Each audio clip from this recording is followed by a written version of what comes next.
Chapter 3, Joint Venture. Joint venture means now two or more people joining forces to sell a certain amount of goods or to work on a single project. When the goods are sold or the project is finished, the joint venture ends. Your sister is really. Shut up, said Evan. Huh? Just shut up. She's okay. She just. She doesn't look. She's okay. So just shut up. You okay, said Scott, holding up his three hands to show he meant peace. Evan was getting abused on both sides.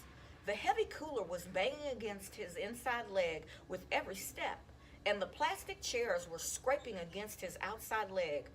Bruised and bloodied, he thought to himself, all for the fun of hanging out with Scott Spencer. Why couldn't Jack have been home? Or Ryan? Or why did Adam have to be on the cake this week? It stunk. How far are we walking? Grunted Scott. Just to the corner, Evan watched as drops of sweat fell off his face and landed on the hot sidewalk. We should have stayed in the driveway. It was shaded. The corner's better. Trust me, said Evan. He remembered when Jesse had said the same words to him last summer. They were setting up a lemonade stand together, and Evan had been grumbling about dragging the cooler across the street and down two houses, just like Scott. But Jessie had insisted. There's sidewalk on this side, she said, so we'll get the foot traffic coming in both directions, and people in cars coming around the curve will have time to see us and slow down. Besides, there are a bunch of little kids on the side street, and their mothers won't want them crossing Damon Road. The corner's better, trust me. And she was right. They'd made a ton of money that afternoon. It took 10 seconds to set up the lemonade stand. Evan unfolded the chairs and set one on each side of the cooler. Scott tilted the sign toward the street for maximum effect. Then they both sat down. Man, is it hot, said Evan. He took off his baseball cap and wiped the sweat from his face with his shirt. Then he grabbed an ice cube from the cooler, balanced it on his head, and stuck his cap back on. Yeah, said Scott, I'm thirsty. He reached into the paper bag and pulled out a cup.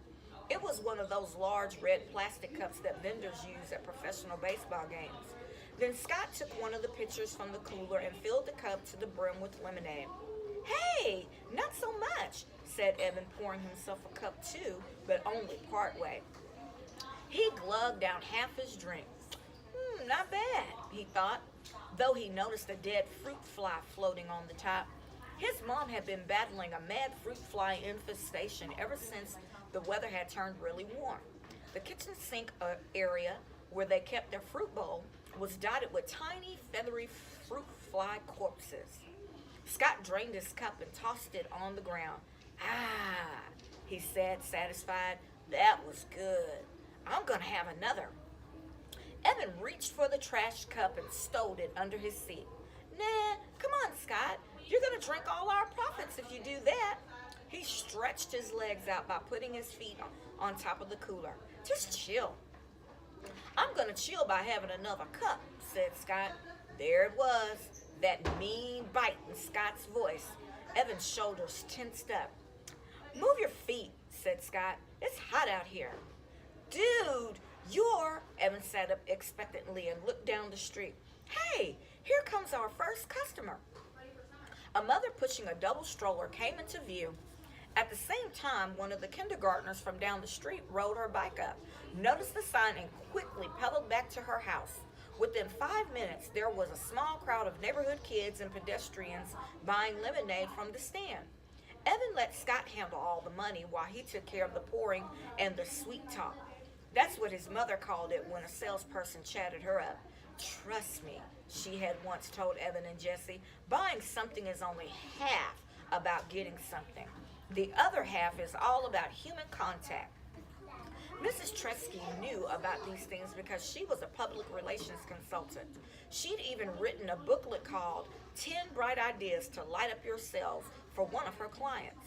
And Evan was like her. He was good at talking with people, even grown-ups. It was easy for him, so he kept the conversation flowing, along with the lemonade. People hung around. Most of them bought a second cup before they left. Evan was so busy, he almost didn't notice Jessie flying out of the garage on her bike and riding down the street toward town. Good riddance, he thought, but at the same time he wondered where she was going. During a lull in business, Evan walked all around the stand, picking up discarded plastic cups. Scott sat back in his chair, jingling the coins in his pocket. Man, we're gonna be rich, said Scott. I bet we made $5 already. I bet we made 10.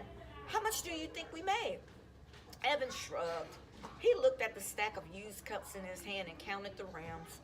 14. They'd sold 14 cups so far, and each cup of lemonade cost 50 cents. Evan heard Mrs. DeFazio's voice in his ear. Mrs. DeFazio had been his third grade teacher, and she'd done everything she could to help Evan with his math. If one cup of lemonade sells for 50 cents and you sell 14 cups of lemonade, how much money have you made? Word problems. Evan hated word problems, and this one was impossible anyway. He was pretty sure the right equation was 14 times 50. But how was he supposed to solve that? That was double-digit multiplication. There was no way he could do a problem like that. And besides, some of those 14 people had bought refills but used the same cup. How many? Evan didn't know. Still, he knew they'd made a pretty good amount of money. That estimate was close enough for him. How much do you think we could make if we sold it all? Asked Scott. I don't know, said Evan. Maybe $20? That sounded high, even to him. But Evan was an optimist. Do you really think? Both boys looked in the cooler. 3 pitchers were empty. They only had half a pitcher left. You are pouring the cups too full, said Scott. You should have poured less in each one. You're the one who brought the huge plastic cups. You could fit a gallon in one of those, said Evan. Besides, I wasn't going to be chintzy. They're paying a whole half a buck for it. They deserve a full cup. And anyway, we can just go home and make more. My mom has cans of lemonade in the freezer. So go home and make more, said Scott. Oh, yes, Your Majesty.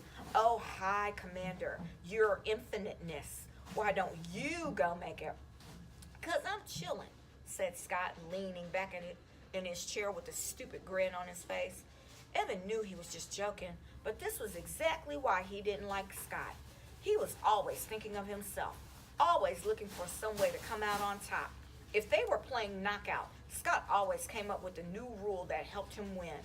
If they were doing an assignment together, Scott always figured out how to divide it so he had less work to do.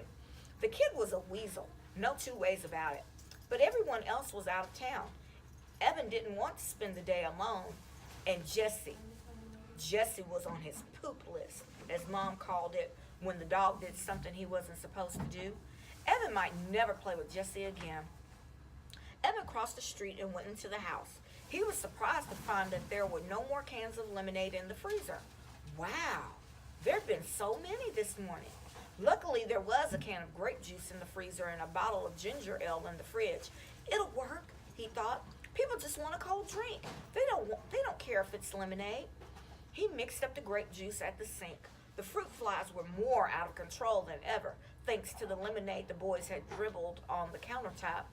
Evan swatted a couple, but most of them drifted out of his reach and settled on the fruit bowl. He wished his mother believed in chemical warfare, but for Mrs. Tresky, it was all natural or nothing.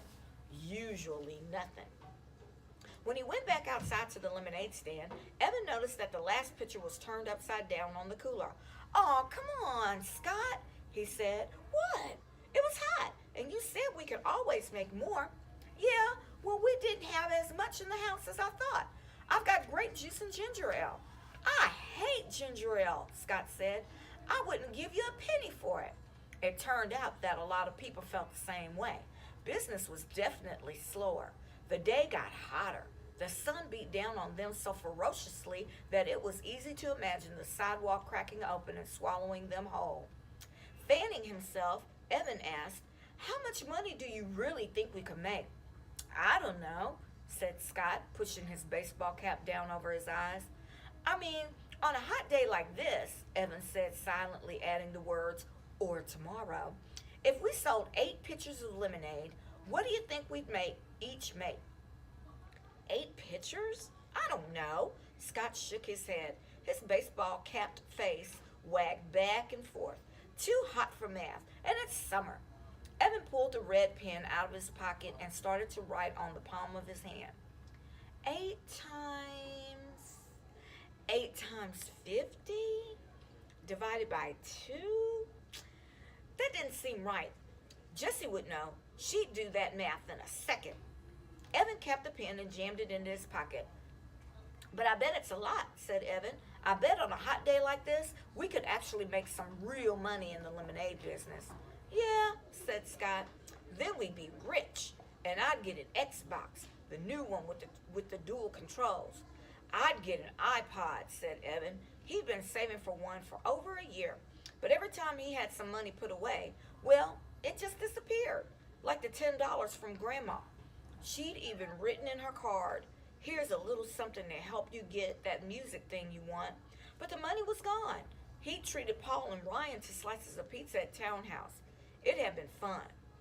That would be so great to listen to music whenever I want, said Evan. I could tune you out, he added in his own head. They sat in silence, feeling the heat suck away every bit of their energy. Evan was hatching a plan. The heat wave was supposed to last at least 5 days. If he and a friend, not Scott, set up a lemonade stand every day for 5 days, he'd definitely have enough to buy an iPod. He imagined himself wearing it as he walked to school, wearing it on the playground. Hey, Megan, yeah, it's my iPod. Sweet, huh? Wearing it in class when the teacher droned on about fractions and percents. Nah, but it would be so cool. At least there would be one thing that didn't totally stink about going back to school. After 2 hours, they decided to call it quits. Sales had dropped off fast and then stopped altogether. Hey, did you notice something? Asked Evan, stacking the chairs. What? Said Scott. When we started the stand, most of our business came from that direction. He pointed down the street toward the curve in the road. But after an hour, not one person who walked past us from that direction bought a cup. Not one. They all said, no thanks, and kept on walking. Why do you think? Dunno, said Scott. Boy, you're a real go-getter, said Evan. You know that? Scott socked him in the chest, but Evan defended and knocked Scott's cap off. While Scott was scrambling for his hat, Evan said, just hang here for a minute, okay? And set off down the street. As soon as he rounded the curve, he knew why business had fallen off so badly. There was Jessie and Megan Moriarty from his class. They were standing inside a wooden booth, and their sign said it all. Lemonade, frosty, delicious, thirst quenching. Wow, only 50 cents per cup. By the looks of it, their business was booming. Evan watched as Jessie accepted a fistful of dollar bills from a mother surrounded by kids. At that moment, Jessie looked up and saw him. Evan had a weird feeling, like he'd been caught cheating on a test. He wanted to run and hide somewhere. Instead, he froze. What would Jessie do? Evan couldn't believe it. She sneered at him. She cocked her head to the side and gave him this little, I'm so much better than you smile. And then, she waved the money in her hand at him. She waved it, as if to say, look how much we've made selling lemonade. Bet you can't beat that. Evan turned on his heel and walked away.